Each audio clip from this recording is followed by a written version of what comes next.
And welcome back once again to the PCS Spring Split Playoffs. We are going to find out who moves on to face PSG in the lower bracket finals tomorrow out of the J-Team multiverse. Right now, the original seems to be the best, Nightstar. We'll have to see if the trend continues or if Deep Cross can find an answer in Game 2. No side selection change, so we may see some similar picks and bans. But before we get underway, I do want to thank our sponsors once again, CTBC Bank and Caliber. Thank you for being awesome and making the PCS happen, making it all possible. Now, Nightstar, we've got ourselves a little bit of a head-scratcher for Deep Cross, I think, as Clement might like to say. This is some picks that didn't quite work out in the early game, and they really got stymied in the late from the outscaling.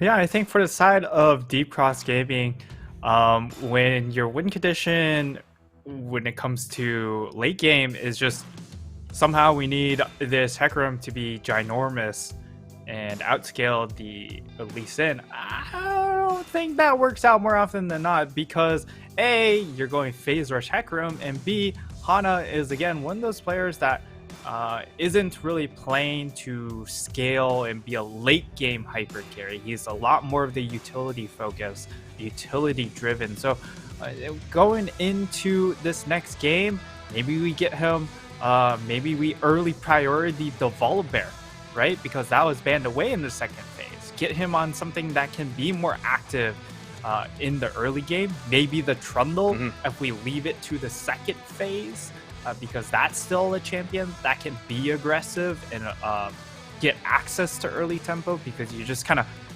give up camps and run around with this pillar. Yeah, I mean, that's a very big possibility. Letting Hana do his thing is, I think, important here if you want to use him as a secondary engage tool, more utility. Nesty, of course, would like to be on a champion that can make plays around the map. We saw him on Rise last time, which is one of his most played, but doesn't have as much of an impact, and I feel like you want to give him on a champion that can add a little bit more of zing to some of those diving plays. We'll see. So far, the picks, or the bans, I should say, have not changed, continuing to focus on Uniboy. I don't know if that's the best decision, though, Nightstar. I mean, all of his quote-unquote champion pool was banned out, and then he just whips out the Victor and does fine. All right, same draft. Yeah, I think we're going into deja vu. What year is it? I mean, for J-Team, this would be a Nautilus into a Lee Sin pick for staying on theme. And I mean, for J-Team, like, there's nothing to really change about at least this first rotation because the Nautilus worked and Kongyue on the Lee Sin was effective. You know, it wasn't flashy, but he didn't need to be. He didn't have to smash the early game because he has Victor, Jinx, and Gangplank in that previous game to do all the damage late game. So we can see Kongyue in this J-Team, contrary to a lot of his previous teams, has been able to be more of a team player. He's been able to say, I can rely on my teammates, whereas in previous iterations, he had to do a lot of the carry work. Yeah, this is an adaptation for Deep Cross, though. As you mentioned, focus on the Volibear, getting that priority and locking it in. I am still a little worried about the really heavy priority on the Aphelios because they can always opt for the handshake anyways. It seems like they're giving quite a lot up by dedicating that first pick to him, and it kind of worries me that they don't feel like Criscata likes the other side of the matchup. But other than the Volibear, we have the same draft so far. Uniboy Zoe, yeah. Oh man, it's still open. Yeah, Zoe being hovered, but I don't really think that they should look for a mid lane pick necessarily, just because again, you have a lot of ways to play around it. But they are currently hovering. Okay, they go ahead and look for the 80 carries. Yeah, the 80 carry pick makes a lot more sense because you don't want the Xayah and the Jinx to get taken away from you in that second phase and then be forced on something like the Kai'Sa, which, while scales incredibly well, still again struggles during the early game. Yeah, this is kind of the reason I was a little worried about the heavy Deep Cross priority on Aphelios, because it's like, all right, well, either Lil V takes the same matchup, which he did fine in, or he just goes Xayah and gets the counter pick. Yeah, what are you gonna do? They ban the Rakan themselves, so Deep Cross don't get a chance on it. I don't know if the Renata ban comes in. They're still kind of going for the stiff arm, and you can see it looks like a little bit of frustration for Deep Cross, really in deep thought right now, trying to figure out what exactly they're going to counteract this with, as the Victor is banned, continuing to focus Uniboy, but I mean, he might just go for the Zoe this time. Yeah, so I think Uniboy definitely got into their heads a little bit by hovering a multitude of other champions, right? So DCG, they take away the Victor. I think that's a big pick. They probably also take away the Orianna, as both of those two champions control a lot of space. And if you're focused on playing a dive composition, those are the two really most annoying champions. But if you want to throw a ban into that top side, Gangplank is a must in that vein. So we'll see what they go ahead and take away, but no matter what happens here, I think J-Team are going to be happy with what they grab for their mid laner here. So I think it's just going to be an Orianna, and then go ahead, save that last pick for Driver. Yeah, so far you're calling it 100% of the way, but J-Team, they have a pretty telegraphed strategy with what they want to do, but it doesn't matter if Deep Cross can read it. I don't know if they can, really, because it's just so strong. So seconds ticking down here. We will get that lock in, and Driver can just do whatever the heck he wants. He can still pick that GP unless it's blinded by Leaky. And yeah, this negates some of the edge you have on Deep Cross. Leaky has been a pretty solid performer during the regular split. In the playoffs, he has struggled, whereas Driver has been on the rise. Not the champion, mind you, just the upward trajectory. Yeah, I was about to say, like, Driver, it's not quite the lane to play the rise pick, but DCG, they'll go ahead, blinds pick this GP here, and GP is probably one of the strongest top lane champions at the moment, right? He's good into the tanks, he's good into most of the bruisers as well. It's hard not to just hard slam this champion, unless if you go for something like an Akshan, like a Lucian pick to just hard slam the matchup. But if you do that, you do sacrifice a little bit of your team composition. So here, I think it's probably more fitting if Driver goes for something like the Ornn, but I mean, the Jace, I don't hate it, just because, again, it adds a little bit more range, but it is, again, not quite the GP, because the GP has more utility, but you have the Jace gate to try and escort your team backwards against the dive power from DCG. Yeah, they have a lot of potential to get into that backline. It also seems like they have a pretty decent 1-3-1 on the Deep Cross side with that Gangplank takeaway. On the J-Team side, this seems a little earlier focused than last time around. I wonder if we see a shift up in the way they approach the game, Nightstar. I think the change coming in from game number 1, if you were the side of J-Team, was that we gave a little bit too much up in the early game. We gave up the first 3, maybe even 4 objectives. I don't quite remember. They lost both dragons. Actually, they lost and the 3 dragons. Well. I think they lost both the heralds, yeah, as well. So that's 5 straight objectives. So I think J-Team, this change up is more of like, hey, we'd like to be able to try and get one of those first 2 dragons. It felt like we pressured ourselves a little bit too much on that 4th dragon and being able to win out from there. And the change, you know, I'm not opposed to it. It also gives them a little bit, again, it gives them a little bit more agency in the early mid game compared to what they had in game number 1. Yeah, we'll see if they can get ahead and on the board there. I think looking to try and win out the lanes can be a winning strategy for this team. We're seeing a lot more variation out of the side of J-Team than Deep Cross. I think that's the biggest surprise for me today. But Deep Cross for themselves, a little more confident in what they have in this lock-in. They have more damage for one, so it's not going to be all on Kriskata to put it out. That Gangplank is a massive takeaway. We'll see what it can do in the hands of Leaky. So far, he has not lost on the Gangplank. So, see if he can keep his record unscathed. But he is up against Driver on his most played champion of Jace. Yep, the Jace matchup, of course, pretty good in the early phase, having that range differential. And we can see DCG, they understand the importance of this top half of the map. Hana, in both games, has gone ahead, walked all the way up to top side, thrown down a ward just to make sure that Leaky is going or won't get taken advantage of in that top side. Unfortunately, it didn't matter in game number 1, but maybe it makes more of a difference game number 2, as it will be J-Team getting early vision on where Hana will start. Yeah, they're going to be able to spot this red buff very easily here as we get underway. A little bit of emote spam coming out of Uniboy and Nesty, having a little fun with each other. I do love the surprise Timachu. That's probably one of my favorites for the pro players. It is pretty good. And I think when it comes to our early game pathing coming in from both of these junglers, Hana, I think he's going to look for some sort of flash gank at level 3, whether it's in the mid lane or in that top lane. If you burn the flash on a Jace or the Orianna, these solo laners just have to play a lot more respectfully against the laners of, you know, your Ryze, who has that point click CC, and the GP who is very comfortable just scaling. Yeah, for sure. I think Leaky should be in for a better time this time around. Is mostly saving his parlay for harass onto Driver, so you know he can out sustain pretty well with the Grasp of the Undying. Driver's going to be on him to try and make the outplay. Remember, he opted into this matchup. Good barrel. Okay, nicely done with the barrel chain, and even manages to avoid the brunt of the damage from the shock blast. This is the Leaky we've come to expect here in the PCS. Yeah, and I mean, there just hasn't been a lot of priority on this Gangplank pick, even though Gangplank has still remained very, very powerful. And I do appreciate the fact that he is now starting to gain some traction, as Driver will be able to eliminate that barrel.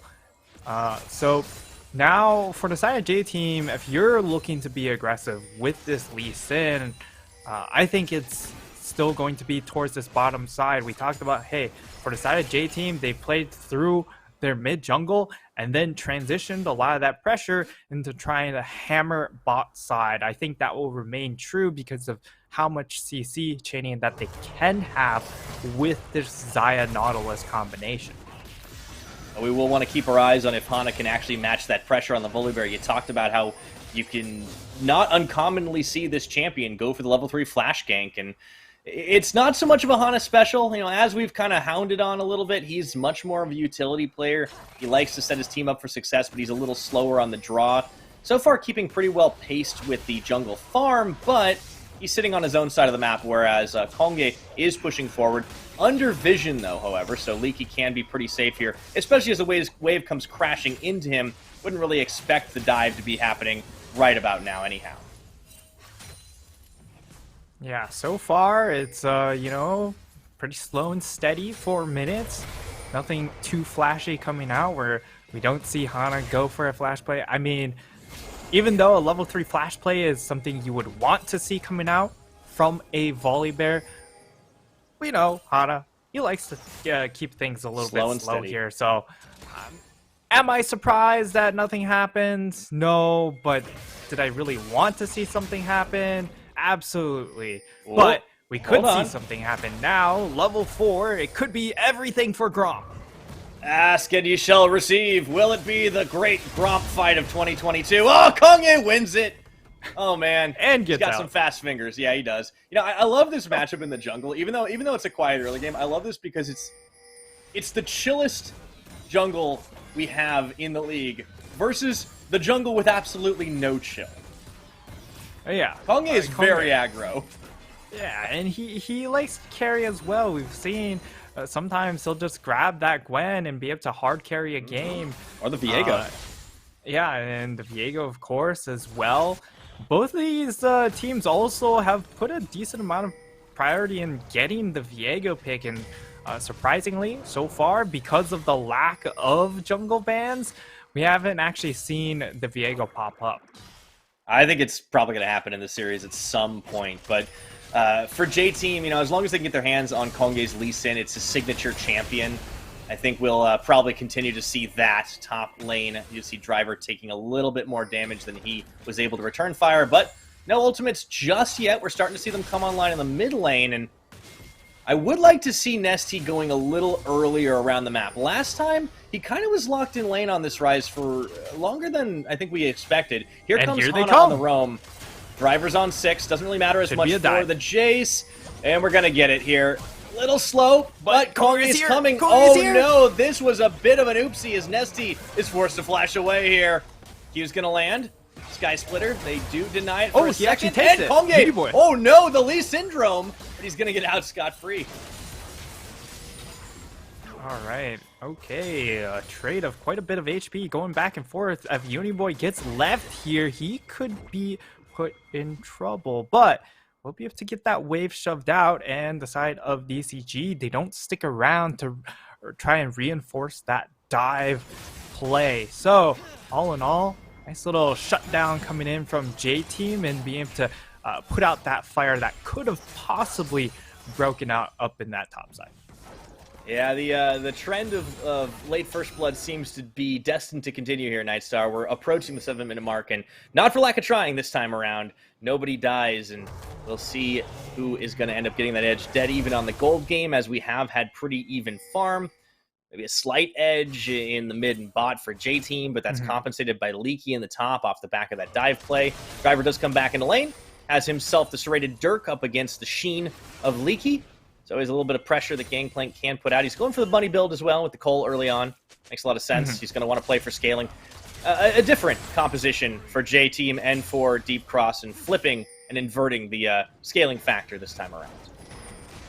Yeah, and this time around, DCG don't need to be 100% foot on the gas pedal, right? But we're looking for a possible play here in... Oh, okay, pulls the insect. Oh, it was an extended Lord. one. A beautiful play, and they had to work for it. But Uniboy still picks up first blood.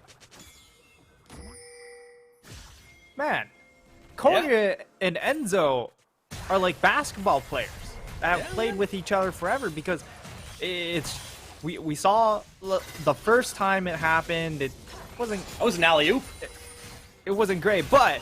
They have found the second time, and now this is the third time they've executed on this play, and it's been really perfectly set up here from these two, from the jungle support of J-Team. Konya, this is an angle that you don't really see because of the investment that it takes to get this kill, but he just says, hey, if we're going to have a slow early game, you know, if DCG are going to take their time, I've got 5 minutes to wait for my flash to come back up, so I can just go for this play now.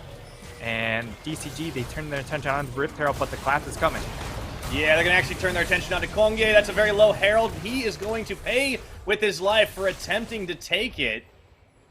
Driver a little cut off from the rest of the team. So, what was I just saying about Kongye having no chill? I think we just saw in 2 plays the good and the bad of that aspect. Yeah, he would have loved to have flash for that play, but unfortunately, looking to try and steal away the Herald. Didn't have his smite up for himself, so he goes in, and unfortunately didn't have any ways to actually secure that Rift Herald. Now it's going to be trying to protect this top wave of CS for Driver. They're able to successfully do so, and things will slow down once more. But Konya dying in that instance, not the best look, because now DCG able to get that Rift Herald and the kill. This is definitely a possibility to snowball around, and we'll see what they do with this Rift Herald. Regardless of which lane they're headed to, you can certainly guarantee that Nesty will not be far behind from Hana. Yeah, I think that's pretty much a guarantee with Deep Cross. One of the few things that's for certain. I would expect that top side. I mean, they've already gotten a lot of damage off it. Unless they want to try and max out on plates in the next couple of minutes. Maybe bot side, Hana's here. But with the Gangplank getting the first kill on Deep Cross's side, I think that's definitely a win condition. Trying to snowball him and do what Driver did last time around off the back of a Deep Cross mistake. It looks like instead of pulling the trigger, though, they are going to set up, if not for this dragon, elsewhere on the map. And unfortunately, they can't catch Kongye. He's just a little too slippery here. Yeah, and for the side of DCG, of course, you've hit a lot of your power spikes, right? You're level 6 on to the Volibear. You're able to dive towers. This is why this combination is really, really impressive. And that could also be why J-Team, they didn't go for the Jinx, knowing that, hey, there's so much immense dive pressure coming in. Gangplank ultimate, the Volibear ultimate turning off the tower, along with that Rise coming in with the Realm Warp. There's just no escape mechanisms for a Jinx early on in the fight. Therefore, we pivot over towards this. Dia has the Feather Storm to keep yourself safe in some of these fights, and hopefully it pays off. Unfortunately, Lil V in the previous series didn't look great on the Xayah. So far, looking a lot better.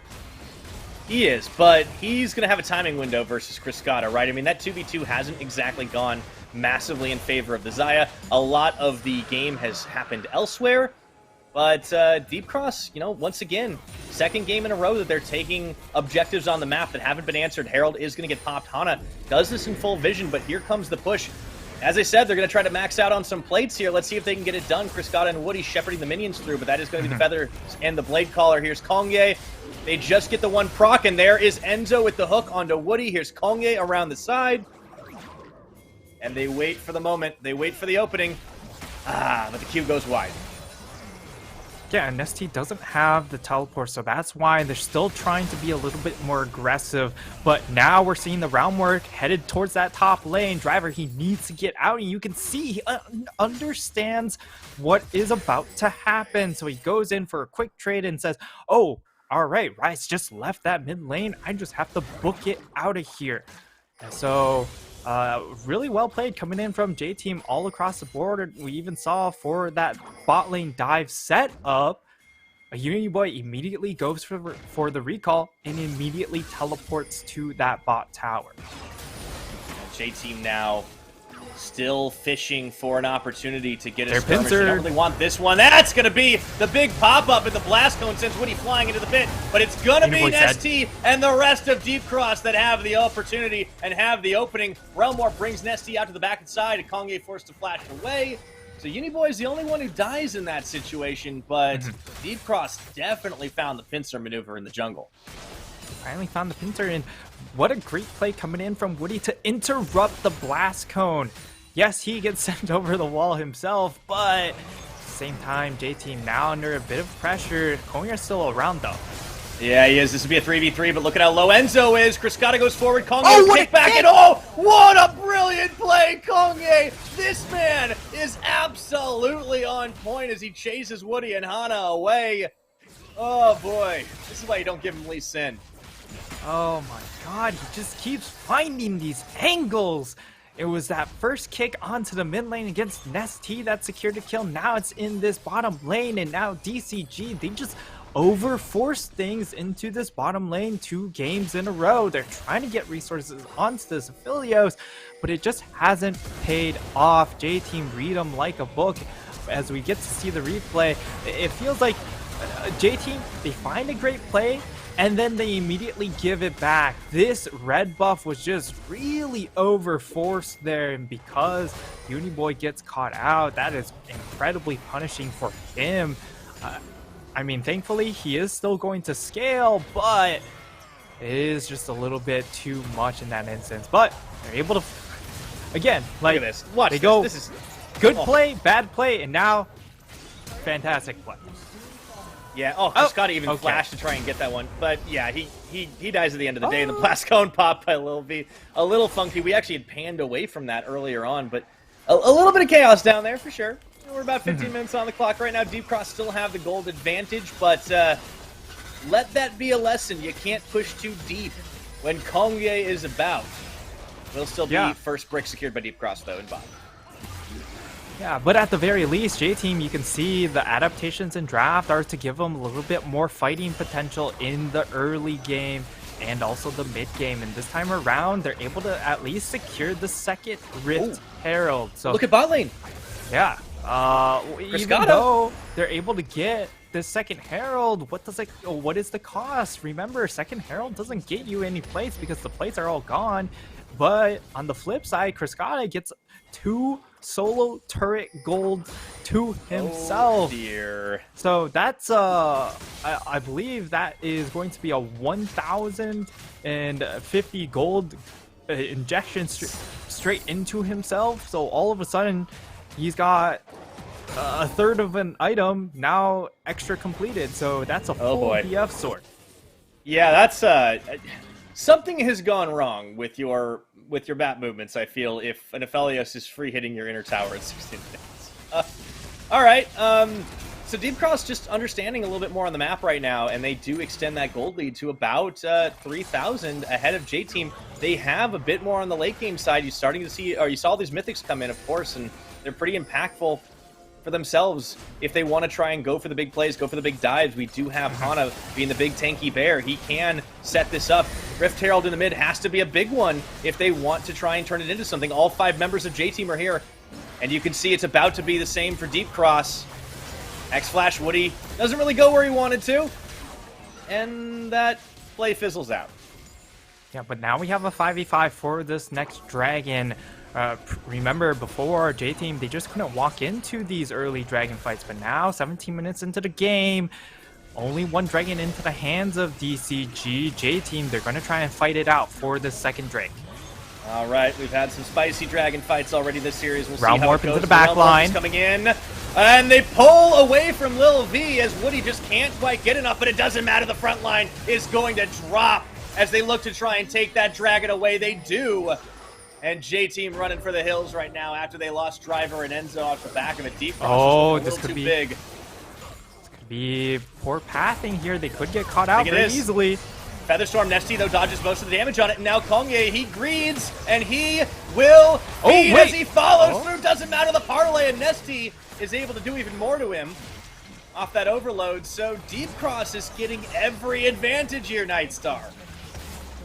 Deep Cross, all of a sudden, this is very different from game number 1, right? And I think part of that is because of the fact that J-Team are saying, hey, we have a composition that can fight in the early game. So now they're accepting a lot of these team fight flips, and DCG are coming out on top. So DCG, great response from them being able to catch out on to J-Team. We're headed into a pause. I don't know what it is for, but it also means that we've got some time to try and digest what's happened as we head into the replay of this fight. Again, like, this GP has been absolutely killer. As you can see, Driver, he's just taking tick after tick from this ultimate, and then you follow up with the ultimate coming in, the Moonlight Vigil, it's the Infernum, so a lot of splash damage coming out, and they essentially just died to those 2 ultimates there. And then Korea and Lil V, they're taking a very greedy path here, trying to get back into the mid lane, but they don't respect the amount of kill pressure that DCG do have. Korea tries to go a bit for a fancy play there, use the Hana as an escort, but it doesn't work, and now he's down to Flash. Yeah, it was a very, very bizarre setup for J-Team that they just got out muscled. I think the sending Woody into the backline on the Realm Warp was actually a really brilliant plan, because even though he ended up getting deleted, it really forced so much attention in that little cluster just above the choke point, and it meant that it was like the freest cannon barrage for Leaky. So really good play planning and really good setup from Deep Cross. I think they even managed to keep Kongye away from the smite, and then that real bizarre greed for the Merc Wolves to try and get a little extra XP. I don't think they expected the follow the chase, but they really should have. So everything comes up Deep Cross in that play, and as a result, you know, we not only see the dragon going over, we see the 3 kills, another tower falls in the mid lane. So already a very different game number 2, not just because of the composition shift up and the adaptation to a more scaling comp, but really just Deep Cross playing a lot better together and using their strength, right? The coordinated moves around the map, the I don't want to say dives, I mean, it was in a sense a bit of a dive, but like using the more teleporty kind of tools and sending like just Woody in, a really great adaptation, not bringing the entire crew in. And even though they sacrifice them, they get them locked up, it doesn't really matter because they still clean up. Massive damage from the Aphelios. We are out of the pause, back into this game. Yeah, and he is well on his way to however many centuries, however many hundreds of years, Nightstar, as the Bloodthirster is completed. This buy made possible by the 2-tower push. Yep. Very accelerated with his gold income because of that extra gold coming in from the solo towers, and he's out to a very fast 2 items, whereas everyone else is kind of stuck in that 1.5 item gap. Now Leaky, okay, I thought that if he landed the barrel chain, he would push for a little bit more there in that instance, but doesn't land the barrel chain. And now DCG 5k gold lead. We'll see what they can do with this gold lead, but again, a lot of the difference comes from the fact that J-Team, they threw a little bit more investment into the early mid game. DCG threw a little bit more towards the late game. The scaling is not that large of a gap coming in from these two compositions. So now DCG, with the proactivity, with the macro or more cerebral gameplay, they're able to get a bit more footing because there isn't that large of a gap. And all DCG have to do is keep J-Team at arm's length, trying to do that right now, looking to knock down that top tier 1 at about half health. Sky Splitter finds Uniboy just on the edge, but the command attack and the shockwave is flashed away by Woody. Trade Big there, but it's on cooldown. a low enough cooldown. Yeah, I mean, they do stop the push for now, so that is definitely worth it. Yeah, and we can see Uniboy, he's actually gone for a very interesting build path here. He's trying to go ahead, complete the... Oh, okay, Leaky could just go for this fight. Yeah, I think he will right now. There's the knockaway, and a big old parlay. Oh, boy. Yeah, we might see a little bit more game playing priority given how strong this champion is starting to look in this series. I mean, Driver went 5-0 on his time on gameplay, and now 3-0-2 on Leaky says hold my beer. Like, Going for the tier 3 now. Yep. Oh, he's going to get that, I think, before Enzo shows up. Yeah, and it's only that's Enzo, right? You're not really scared about the support, but with V's Zaya coming, shifting, okay. Yeah, this means they get the outer top though. I mean, they can kind of yoink J-Team around the map, and this is something that Deep Cross are good at doing, playing on a couple different lanes. Right, this 4-1 is kind of stretchy, but it's working. They have a lot of vision around the Baron pit as well, so like J-Team can't really go for the sneak right now. Not that they're really in a position to do it, but you know, cover your bases. This is good. This is good Deep Cross. This is what we wanted to see from them in Game 1. Yeah, and now Deep Cross are in a massive 2-item power spike here because you have the collector completed by the Gangplank. There's not a ton of armor built up on the side of J-Team, so any barrel chain landed is just going to really blow J-Team to shreds here. And then you're very close to getting that completed Zanya's Hourglass onto Hana, so he can dive really far in, do a lot of damage because Sky Splitter, along with the Stormbringer having those AP ratios. And then, of course, you have the Thimble Winter already completed by the Rise. So it's just such a large 2-item power spike. But J-Team, they still want to try and contest this. I don't think it's really in their means to try and do so, unless if Lil V is able to get that upgraded Muramana right here. Yeah, Hana's going to be looking to go for some dives. Got the Seeker's Arm Guard building into Zanya's on the Volley Bear, too. Always a fun one to see something like that. Kind of reminds me of the Nocturne build we've been seeing a little bit more. Here's Woody trying to flank. This would be Dragon number 3 for Deep Cross. Woody does get caught on the long-range hook from Enzo. How much can he tank up? Because J-Team are just looking. Oh, as he tries to go in on that. But it's not going to be enough. J-Team trying to claim the spoils that is the Dragon here with the 5v4 advantage. Yeah, as Clement would say, a bit of a head-scratcher angle, but Leaky.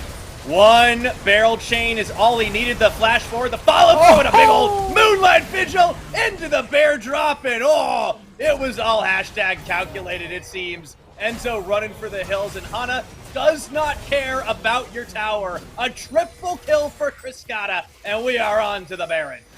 Yeah, that's going to be such a free Baron take coming in from DCG.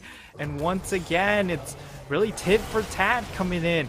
J-Team, they find a great pick onto Woody. You could say, hey, Woody going out on a limb when it came to trying to find the flank. But now it's Kongria, all up to Kongria to try and make this steal happen. I don't think it's going to happen. There's plenty of vision to find him approaching this objective, and Woody also there to just punt him away with the headbutt. So we head into the replay of that first play. Oh, actually, it's going to be the second play. It's really just Leaky holding out into the bush. And again, the Gangplank ultimate, controlling so much space, they have to fall back. Now, with how much damage has been dealt at the start, you can flash forward instead. And there's no threat onto this Aphelios anymore, because remember, in that first game, the Gangplank ultimate prevented him from moving forward. That's not the case this time. He's got the Gangplank on his side. Yeah, that was absolutely dirty, even in a 4v5. And I see what you did there, by the way, Nightstar. Woody going out on a limb. I appreciate it. Wanted to shout that one out. But Baron in the hands of Deep Cross Gaming, all 5 members. And now Kriskata off that triple kill buys himself an eye edge. He's got just about a half item advantage, maybe even more, because he's still got the dagger as well. Hasn't even upgraded his boots. But Kriskata, he's having an absolute pop-off game on this Aphelios. It's been set right up for him. Will he get baited, though, into Kongye's waiting hands? That's the question. But even if he does get baited, there's really no one to follow up at this point. And interestingly enough, we have... Okay, all right. This has to be a look. Oh, okay, that's the cue, the flash, the kick into the Xayah, and Featherstorm! They're gonna get the shutdown. That was a beautiful setup, but they shall pay for it. Yeah, they're pushing all 3 lanes. Being taken. Yeah, they were looking to push all 3 lanes, so even though you get that pick onto Kriskata, onto a flashless AD carry, which is fantastic, great pick coming out from the side of J-Team, it's just not enough. You have Baron minions coming in. Holy moly! Driver is, yeah, man, those parlays hurt. That was a crit. Yeah. Holy crit. That's Collector Triforce right there on Gangplank. Yep, holy moly. That is 20% crit chance, and by golly, he did not roll a... Is it a nat 20? Is that the disaster one? No, that's the good one. I mean, I guess it's bad if you're Driver, though, right? Yeah. Oh, yeah. Absolutely. Yeah, no, that was the 20. So Infinity Edge is going to increase those chances even more. I mean, Leaky looking very good on this GP right now. Driver, he's had some good plays, but it's just not nearly enough. I mean, this Jace hasn't really had too much of an impact in this game. It's been a little unfortunate to see. The top lane's kind of shifted pretty heavily on the GP pick. Yeah, and we have more of a gold-heavy investment coming in from this Alistar. He's gone for the Turbo Chem tank, but as a result, he's a lot more tanky than your typical support. That's why he's able to eat a couple of these shock blasts. So not only is Driver behind, but that front line's a lot burlier. Yeah, they're going to try to keep it going here. Woody, he tags in and out, and Kongye looking for the play. Does manage to find one. Clean. Nesty could be caught. Moonlight Vigil could be dodged away, and they too drop the Gangplank ulti, but it will not stop J-Team from picking up more shutdown gold. They're still fighting this team yet. Yeah, and J-Team able to punish the over-aggressiveness coming in from Woody, from Nesty. Remember, when it comes to the 3 champions of Hana, Nesty, Woody, they're going to be charging forward. Again, they're still very dive focused when it comes to their composition in J-Team. If it's not in these 5v5 situations, can still take full advantage of the overextension. Woody just goes way too deep. And we've seen him now, this is the second time where he's been caught out at the start, making a very curious play. You know, when it comes to these primary engages, just play off the Realm Warp. There's no need to overextend yourself like that, Woody. Bit of an oopsie from Woody once again. This opens up the opportunity for J-Team to fight it out for another Infernal Dragon. Would give them even more oomph in their team fight. So Deep Cross want to keep their Drake stack going. Getting a little zoned here. You got to respect the Uniboy ultimate. There is no GP. It's not up yet. So without the possibility to get that global down, I think they have to cede pressure here. Yes. Hana would love to smite it, but it's taken by J-Team and Kongye. So 2 Infernals now matched for the Cloud and Hextech. Yeah, and the double Inferno is going to help them out considerably, right? Because they are lacking a little bit damage at the moment. Kongye, though, could still get caught out. Okay, we'll be able to dodge out on the barrel chain. And, like, for DCG, it's still going to be a bit of a chess match, right? The scaling, while evened out, a lot more so in game one than game one, J-Team still have the range advantage given the fact that they have the Jace, they have Orianna, they have the Xayah. So it's still, in some of these situations, hard to approach the fight if J-Team are able to get there first. And you know, J-Team, not only have they been able to find some of these turns off mistakes from Deep Cross, but they've started to even out a little bit more on the items. I mean, Lil V now has the Serpent's Fang, so he was almost a whole item behind, but he just got 2 shutdowns in a row. That's a lot of gold bounty. Yeah, and he's gone for the Serpent's Fang, actually, to reduce some of the shielding. I guess it would reduce the shielding coming in from Bloodthirster and also from the Thimblewinter. You get a little bit of shielding coming in from the Volibear kit as well. But for the most part, it's probably one of the cheaper lethality completions you can get at this point. And now we're coming into the Baron. DCG still hold a massive gold lead, even though it doesn't feel like that they're 8,000 gold up. Yeah, it's kind of weird considering how the couple of fights have. Lil V, he's going to have to Featherstorm that. Another barrel chain, and he always flashes looking for the outplay. Leaky's so low. He gets away, though. What a close call. Woo. Lil V will always remember this as the day that he almost caught Leaky. Just barely misses out. Honestly, if that was instead of the Serpent's Fang, if that was the Sorelda's Grudge, pretty sure that would have been the kill. Unfortunately, able to walk away because the slow isn't there from Sorelda's, and now DCG turning their attention over towards this Baron buff. In full vision, though. J-Team aren't that far away. It's already down to half health. They do have a lot of damage on, but Kongye has the opportunity for the steal. This will be the 50-50 if they commit to it. Hana keeps this one aggroed. They do want to go, but they don't have a way to stop Kongye. Woody does get caught in for a while, and now they move around the side. The reset comes in. Kongye is actually going to take that Q to keep it aggroed, but the wraparound comes through, and we're going to have to play some yakety sax here, Nightstar. That was a weird turn of events.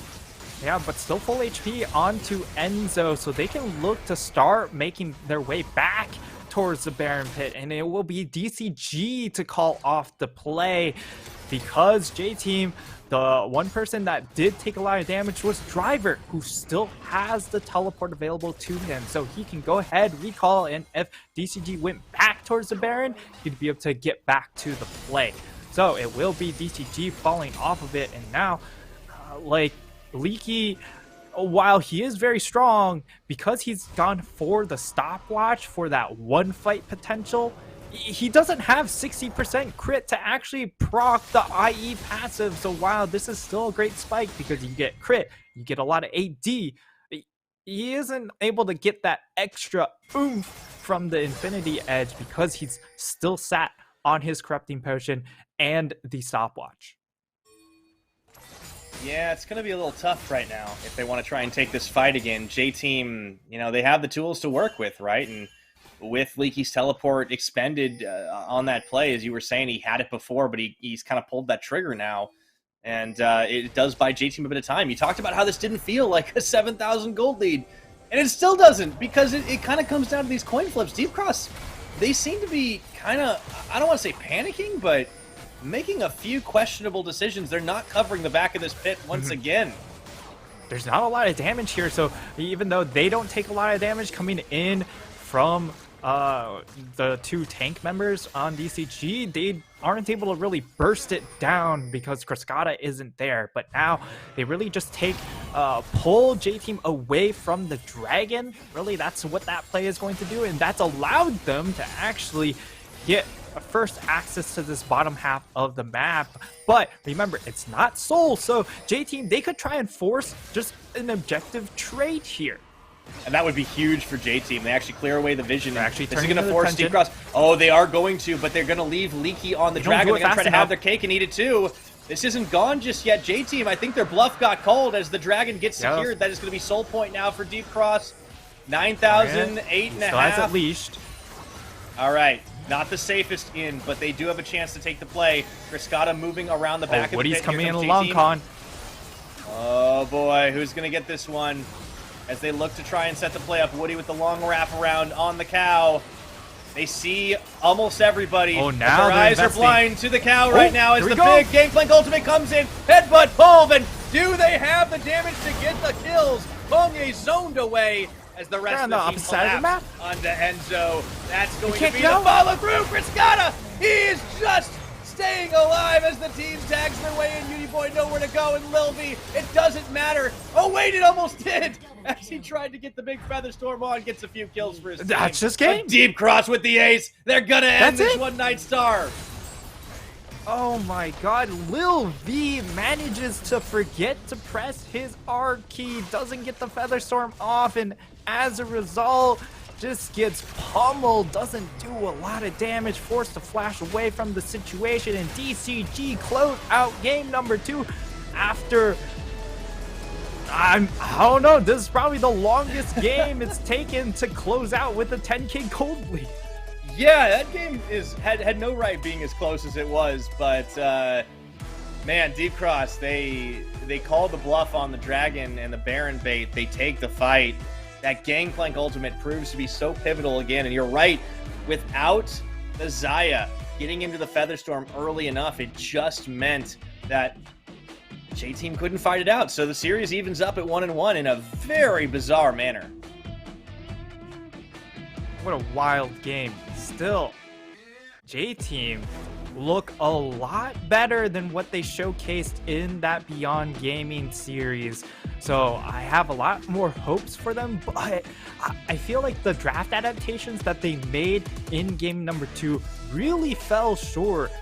Because if you look at some of these fights, if that was an Ornn, if that was a Scion, if that was a Malphite, then even though the Gangplank Ultimate drops onto your backline, you have the space opener offered by those ultimates to then split the fight and allow you to reset. However, because we did see the Jace, they just couldn't get out of some of these fights coming in from an Alistar, from the Realm Warp, from the GP Ultimate. It was just a little bit too suffocating for J-Team to deal with. Yeah, the wraparound from Woody there at the end really kind of sealed the deal. And, you know, once they were able to layer the CC on, layer the damage on, the slow from the Gangplank Ultimate coming up, pretty pivotal as well. I think you called it at the beginning of the series here that it's going to be such a huge priority going forward. We will get to see J-Team with the side selection this time around. I wouldn't be surprised if they go on to blue. Obviously, their draft in game number 1, they were able to at least get close to mimicking in the early rotation. It worked out really well for them in some situations, but I still can't get over how close of a game that was with, as you said, a 10,000 gold lead. Like it's insane how well they were actually able to hold off Deep Cross in a number of those situations, and I do think that reflects very well for J-Team going into game 3. Yeah, and it just shows how good these J-Team drafts are still with the core of Orianna and the Xayah. Like, there's just so much space control. If you ever force the issue, you're running into those AoE area control effects, and you just instantly get blasted. So I love the approach from J-Team, but we need to see a couple of changes, of course. This time around, the Lee Sin, while it got going early and showed a lot of flashy plays, towards the late game really fell off, couldn't get into these fights, and unfortunately wasn't also able to apply peel to keep his backline alive. Yeah, I think they found ways back into the game through like overextensions from Deep Cross, right? Like they were able to get a couple of plays off, you know, Nesty going a little too far forward, Woody being caught out in no man's land.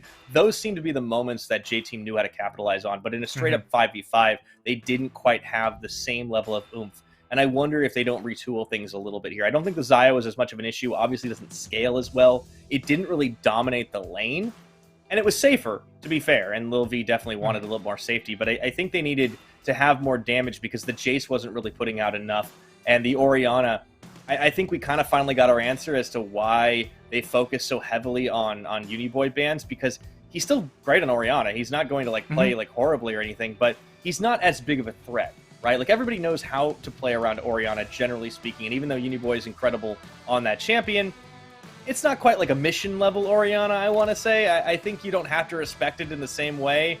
I'd be more worried to see, like, you know, the Zoe or the Ahri obviously should probably continue to still be banned against him.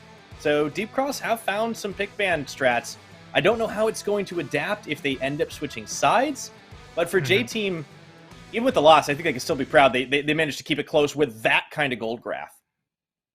Yeah, and you can also see the damage charts. A very stark difference in damage output coming in from DCG versus J-Team. Even though DCG were the ones with the win, that damage chart suggests otherwise, right? Because all three J-Team members, or at least the skill positions, really pumping out damage, whereas over on the side of DCG, again, we talked about this team pretty much being a top-centric squad, and it's really exemplified by Leaky's damage numbers in this game. The only one that could do damage, because Aphelios, again, he had a pop-off moment getting the triple kill, but outranged by the composition on the other side. Yeah, they kept him at bay, but they couldn't do the same to Leaky's Gangplank. And I do think that if you are on blue side, you're going to want to try and grab this early. I wonder if the priority doesn't shift up on that top to try and get the Gangplank. Maybe if it gets revealed too early, it's too easy to try and build something to deal with it. But it may be worth the second rotation ban, I think, if you're Deep Cross or J-Team, given that both of these top laners have just looked godly on it. Yeah, and I think both teams are pretty happy with the side selection so far. So I wouldn't be surprised if J-Team decide to stay over on the red side. But if you decide to allow the Gangplank getting through in the second phase and you're not going to pick it on your fourth pick, you really have to look to just play for the team fight, the 5v5, because we've seen DCG and J-Team just opt consistently for these big 5v5 fights. Get yourself an Ornn, get yourself that Malphite to have that extra edge. All right, what was the final score there in the last game for Driver? It was like 5-0-5, 5-0-4. I think Leaky beats it by just that much, Nightstar. And look at the team's damage percentage. He did 38.7%. Oh, my lord. That's insane. That's 80 carry numbers right there. That is 80. I mean, he's a Gangplank. He does a lot, but still, I mean, no wonder he's getting the MVP. He was just layering on that damage from downtown, from every which way. Incredible. Didn't die this game. Stayed a constant threat on every lane he was in. Side lanes, mid lane, whatever, what have you. Even when he wasn't doing much, it was mostly because the rest of his team made a mistake. That's the Leaky we expected to see.